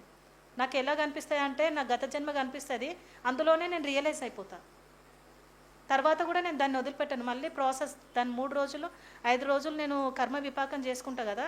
చేసుకున్న తర్వాత నాకు ఇంకో విజన్ కనిపిస్తుంది. అంటే నా కర్మ అక్కడ డిజాల్వ్ అయినట్టు ఏం కనిపిస్తుంది అంటే, ఇంకొకటి నేను అక్కడ సారీ చెప్పుకున్నాను కదా, ఒక ఆత్మకి నేను సారీ చెప్పుకున్న తర్వాత కర్మ విపాకం చేసుకున్న తర్వాత ఎగ్జాక్ట్లీ ఒక 3-4 డేస్కి కర్మని విపాకం చేయడం. మన దుష్కర్మలు ఉంటాయి కదా, ఆ కర్మలు ఎవరైనా మనల్ని బాధ పెట్టినా, ఏమన్నా మనకు హెల్త్ ఇష్యూస్ వచ్చినా, అది ఎందుకు వచ్చిందంటే గతం నుంచే వచ్చినాయి కాబట్టి నేను తప్పు చేస్తా అంటే అన్నిటికీ నేను చెప్పుకుంటా. ప్రకృతికి, జంతువులకి, మనుషులకి, పితృదేవతలు, నాగలోక వాసులు ఉంటారు కదా, నాగజాతికి, ఇట్లా అందరికీ క్షమాపణ చెప్పుకుంటా అనమాట. అంటే ఇందులో ఎవరికో ఒకరికి నేను చేసా, పర్టికులర్గా ఒకరికి చేయకపోయినా, నాకు గత జన్మ కనిపించకపోతే అందరికీ క్షమాపణ చెప్పుకుంటా నేను. అప్పుడు చెప్పుకున్నప్పుడు ఏమైపోతుంది అంటే నాకు 3 డేస్కి మళ్ళీ ఇంకొక విజన్ వస్తుంది. నేను ఒక ఆత్మకి నేను సారీ చెప్పుకున్నాను కదా, అక్కడ నేను ఒక వ్యక్తిని నెట్టేసా. అక్కడ నేను రియలైజ్ అయిపోయాను. మోకాల మీద కూర్చొని నేను సారీ చెప్పిన తర్వాత మళ్ళీ నేను కర్మ విపాకం చేసుకున్నా, వదిలిపెట్టలేదు. అక్కడ నేను రియలైజ్ అయినా కూడా మళ్ళీ 3 డేస్ నేను కర్మ విపాకం చేసుకున్న తర్వాత నాకు ఇంకో విజన్ వచ్చింది. ఎలా వచ్చిందంటే ఒక బాబుని ఒక వ్యక్తి తరుముతున్నాడు అనమాట, చంపడానికి కత్తి పట్టుకొని తిరుగుతున్నాడు. ఆ బాబుని నేను కాపాడడానికి వెళ్తున్నా, పరిగెత్తి ఆ బాబుని పట్టుకున్న ఆ బాబుకి ఏంటంటే హగ్గి పెట్టుకొని ఉన్నాడు. 1.5 year బాబులా ఉన్నాడు, చేతిలో ఇంకో హగ్గి ఉంది. అయితే అబ్బాయిని ఏం చేశానంటే ఒక ట్యాప్ కింద మొత్తం డస్ట్ అంత బాగాలేదనమాట, తనకి పార్టీ మొత్తం అంటుకొని ఉంది, అంత క్లీన్ చేస్తున్నాను. ఒక వాటర్ కింద నించోబెట్టేసి అంతా కడుగుతున్నా, బాడీ అంతా కడిగేసి మళ్ళీ కొత్త డ్రెస్ వేసి ఆ చేతిలో ఉన్న హగ్గి కూడా కనిపిస్తుంది, ఆ హగ్గి కూడా అబ్బాయికి పెట్టి అన్నం తినిపిస్తున్నా. నేను అన్నం తినిపించుకుంటా ఉన్న టైంలో అక్కడ ఒక వ్యక్తి కనిపించి అంటుంది, నువ్వు లేకపోతే ఆ బాబు ఉండలేకపోతున్నాడు, నువ్వంటే చాలా ఇష్టము అని ఒక వ్యక్తి నాతోటి మాట అనింది. నువ్వంటే చాలా చాలా ఇష్టపడుతున్నాడు, నువ్వు లేకపోతే ఉండలేకపోతున్నాడు అనేది నాకు అక్కడ కనిపించిన తర్వాత నేనేం రియలైజ్ అయ్యాను అంటే ఒక వ్యక్తి నేను చంపినాను, అదే డ్రీమ్లో నేను రియలైజ్ అయ్యాను. కర్మ విపాకం చేసుకున్న తర్వాత హాస్టల్గా నేను ఆ బాబుకి నేను సేవ చేశాను. అట్లా నాకేంటంటే ఒక కర్మ కనిపిస్తుంది, రియలైజ్ అయిపోతా, కర్మ విపాకం చేసుకుంటా, మళ్ళీ ఇంకొక డ్రీమ్ కనిపిస్తుంది, అందులో అది పోయినట్టు కనిపిస్తుంది. అయినా కూడా నేను వదిలిపెట్టాను. ప్రతిరోజు నేను అందరికీ క్షమాపణ చెప్పుకుంటా, రియలైజ్ అయిపోతా. నా లైఫ్లో ఏం జరిగినా అది గత జన్మ కర్మనే, డాన్ లాగా కనిపిస్తా. అన్నీ చాలా జన్మలు ఉన్నాయి, అలా చెప్పుకుంటూ వెళ్ళిపోతే ఎన్నో ఉన్నాయి. ఇంకేమైనా డౌట్స్ ఉన్నాయా?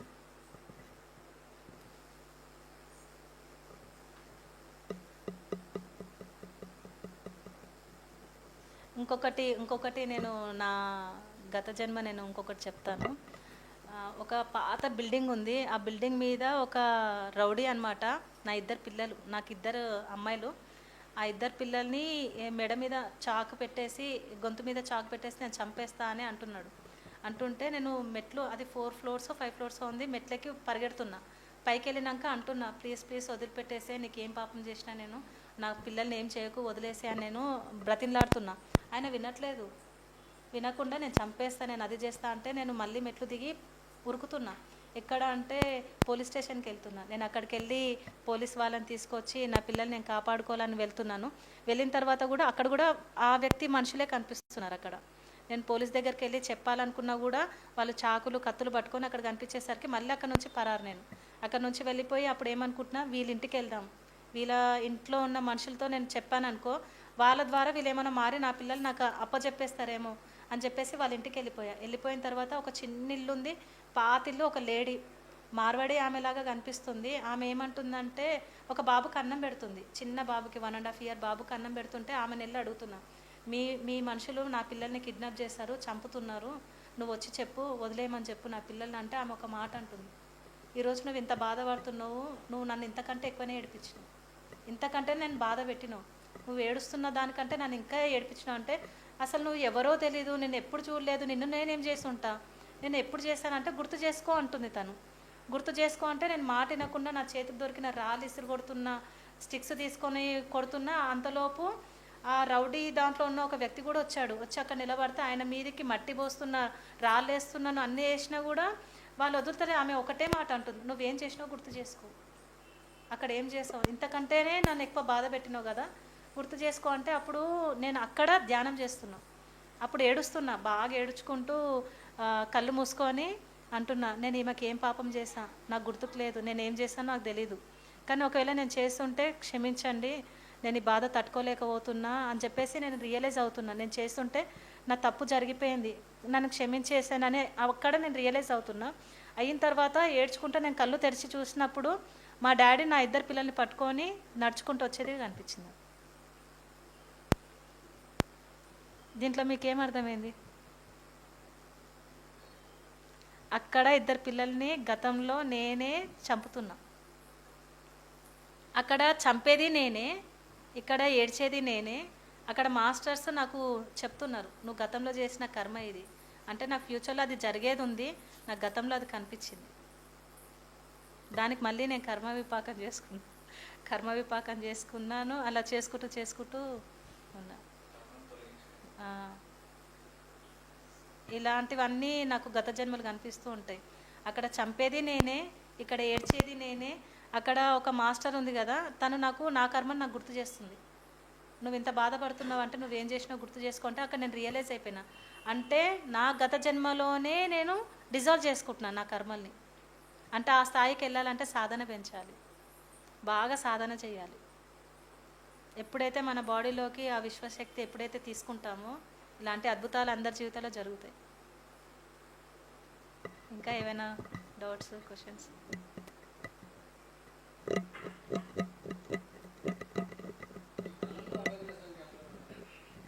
కళల్లో అవేర్నెస్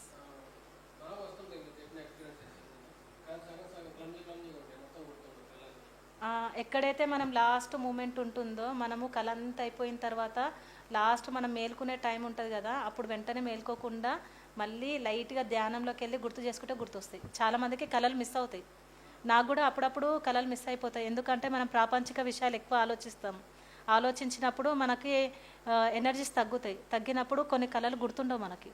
ఎందుకు గుర్తుండవు అంటే, ప్రాపంచిక విషయాలను ఎప్పుడైతే మనం వదిలేస్తామో, ఆధ్యాత్మికంగా ఇవి సజ్జన సాంగత్యము ఇవి వినడము, క్లాసులు వినడము, సాధనలు పెంచడం వల్ల ఎనర్జీస్ ఉంటేనే మనకు అవి గుర్తుంటాయి. అందరికి కొంతమందికి పార్ట్గా, ఎందుకంటే అంత నీట్గా రాదు, ఆఫ్ బిట్గా వస్తాయి. అక్కడ మనం పడుకొని కళ్ళు డైరెక్ట్గా తెరవకుండా ఎక్కడైతే ఎండింగ్ ఉంటుందో ఆ ఎండింగ్ దగ్గర స్టాప్ అయిపోయి గుర్తు చేసుకోవాలి, రిమెంబర్ చేసుకుంటే గుర్తొచ్చేస్తుంది మొత్తం. ఎనర్జీస్ ఉండాలండి, ఎనర్జీస్ లేకపోతే దీనికి మనకి కళలు గుర్తుండాలంటే సాధన పెంచాల్సిందే. ఆల్మోస్ట్ నేను ఎలా అంటే గతం చూసుకుంటా, పాస్ట్ జరిగిపోతుంది, అంతా రౌండ్ తిరుగుతూ ఉంటాను అనమాట.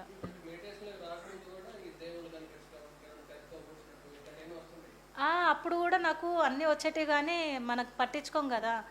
ఏదో నన్ను కొడుతూ ఉంటే పరిగెత్తడము, ఉరకడము అలాంటివన్నీ జరుగుతూ ఉంటాయి. అప్పుడు మనకేం తెలియదు, అంటే సినిమాలో చూస్తే అవి మనకి అవి వచ్చినాయేమో అనుకుంటాం. మూవీస్ చూస్తాం కదా, దాని ద్వారా ఆలోచన ద్వారా వచ్చిందేమో, ఎందుకు వచ్చినాయి అనుకుంటాం. కానీ ఈ ధ్యానంలోకి వచ్చిన తర్వాతనే ఇవన్నీ అర్థమవుతున్నాయి నాకు. ఇంతకుముందు కూడా నాకు అన్నీ ఎదురైనాయి. ఒక వ్యక్తి నన్ను చంపడానికి రావడం, ఎప్పుడైతే ఒక వ్యక్తి మనల్ని చంపడానికి వస్తున్నాడు, మనం భయపడతాం కదా, కలలో భయపడతాం మనం.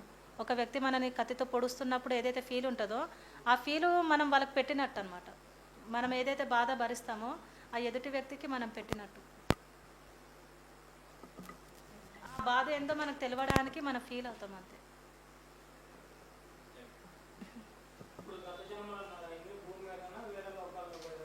అవి డిఫరెంట్ ఇప్పుడు మనకు తెలిసిన మనుషులు తెలిసిన ప్లేస్లు ఉంటేనేమో అవి అది ఇప్పుడు భవిష్యత్తు ఏమంటారు, ఫ్యూచర్. మనకు తెలియని మనుషులు తెలియని ప్లేస్లు అయితే గతం. కొన్ని నాకు ఎలా అవుతాయంటే, మా ఫాదర్ ఉంటారు కదా, చాలా విసిగించేస్తా. కనిపిస్తున్నాడు అని చెప్పేసి ఆయన ఒక్కోసారి ఒక్కో ప్లేస్లో కనిపిస్తాడు, బాగా కనిపిస్తున్నాడు అని చెప్పేసి నాకు ఈరోజు కనిపించు, నేను నిన్ను చూడాలి అంటే, ఒకరోజు నాకు ఒకటి ఫీల్ అయ్యా. నేను పరిగెడుతున్నా, ఆయన దగ్గరికి వెళ్ళడానికి పరిగెడుతున్నాను, ఒక చెయ్యి అడ్డు పెట్టేసి నన్ను ఆపేశారు. ఆయనను కలవకుండా నన్ను ఆపేశారు అనమాట. అది ఎవరో కాదు, కింద మా బ్రదర్ ఉన్నారు కదా, ఆయన ఫేస్ తోటే అక్కడ ఉన్నారు. అయితే నేను అడిగాను, మా సార్ వాళ్ళని అడిగాను, ఎందుకు నాకు ప్రజెంట్ ఉన్న వ్యక్తులే నాకు హాస్టల్కి ఎందుకు కనిపిస్తున్నారు అంటే, ఆ అన్నయ్య అంటే నాకు చాలా ఇష్టం, ఆయన ఏది చెప్పినా నేను వింటా. ఇది చెయ్యొద్దురా అంటే అది నేను చెయ్యను, నేను ఆయనకు వాల్యూ ఇస్తా. అంటే మా డాడీని అక్కడ నేను విసిగిస్తున్నాను, కానీ ఎవరు చెప్పినా వినము. ఆ టైంలో ఏంటంటే నెట్టుకొని వెళ్ళిపోతాను, నేను చూసేస్తా, మొండిగా ఆర్గ్యూ చేస్తాం. అక్కడ మా బ్రదర్ని చూసిన తర్వాత ఆయన అన్నాడు, ఇది కరెక్ట్ కాదు, నువ్వు వెళ్ళిపోయి వెనక్కి తిరిగి వెళ్ళిపో అంటే, ఆయన మాట విని నేను ఫీల్ అయ్యి వచ్చేసాను అనమాట. ఎందుకు అంటే ఈయన కాదు, మా అన్నయ్య రూపంలోనే మాస్టర్స్ మనల్ని అడ్డుపడతారు, అక్కడ అడ్డు పెట్టేస్తారు. అంటే విసిగించకూడదు. నేను ఇలా విసిగిస్తూ ఉన్న టైంలో కూడా ఒకసారి నాకు కనిపించి డైరెక్ట్ చెప్పిండు, నన్ను ఎటు కాకుండా చేస్తున్నావు, విసిగిస్తున్నావు అన్నప్పటి నుంచి వదిలేస్తా, పట్టుకోవడం వదిలేస్తాను, విసిగించాను. సరే నీకు ఎప్పుడు చూడాలంటే అప్పుడు, ఎప్పుడు కలవాలంటే నేను అప్పుడు వస్తా అని చెప్పేసి, వాళ్ళు భూమి మీదకి ఏం రారు, మన ఆత్మనే పైకి వెళ్తుంది, మన ఎనర్జీస్తో మనమే అక్కడికి వెళ్తాం.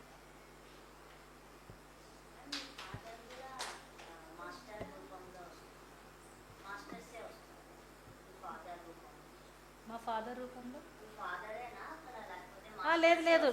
లేదు మా ఫాదరే. ఒకవేళ వాళ్ళు ఏదైనా జన్మ తీసుకోవాలి అనుకున్న టైంలో మనకి ఇన్ఫర్మేషన్ ఇస్తారు, నేను ఇక్కడ పుట్టబోతున్నా. ఇక్కడ పుట్టిన తర్వాత కొంతమందికి ధ్యానంలో రాని వాళ్ళు ఉంటారు కదా, వాళ్ళకి ఏంటంటే తెలియదు ఎక్కడ పుట్టింది ఎక్కడ ఏంది తెలియదు. కానీ ఇన్ఫర్మేషన్ కూడా దొరకకుండా ఉన్న వాళ్ళు ఉంటారు కదా, వాళ్ళు ఏంటంటే బాధపడతారు కదా, డ్రీమ్స్లో చూసుకుంటారు కదా, అప్పుడు వాళ్ళ రూపంలో అక్కడ ఆ మనిషి లేకపోయినా ఆ మాస్టర్స్ ఆ రూపంలో కనిపిస్తారనమాట.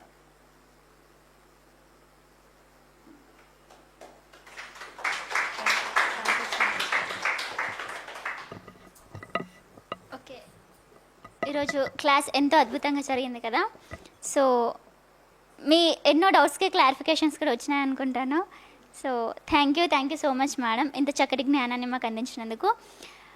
మనకు జూమ్ సెషన్స్ కూడా జరుగుతున్నాయి, ధ్యానిభవ సెషన్స్తో పాటు జూమ్ సెషన్స్ పైన జూమ్ సెషన్స్ కూడా జరుగుతున్నాయి అన్నమాట. స్వాధ్యాయ అని చెప్పేసి 41 days స్వాధ్యాయ జరుగుతూ ఉందన్నమాట session. So 22nd last, 41 days last విజయోత్సవాలు జరుపుకోబోతున్నాము. అది కూడా శ్రీనివాస్ రెడ్డి గారు ఆధ్వర్యంలో జరగబోతుంది 12 to 1.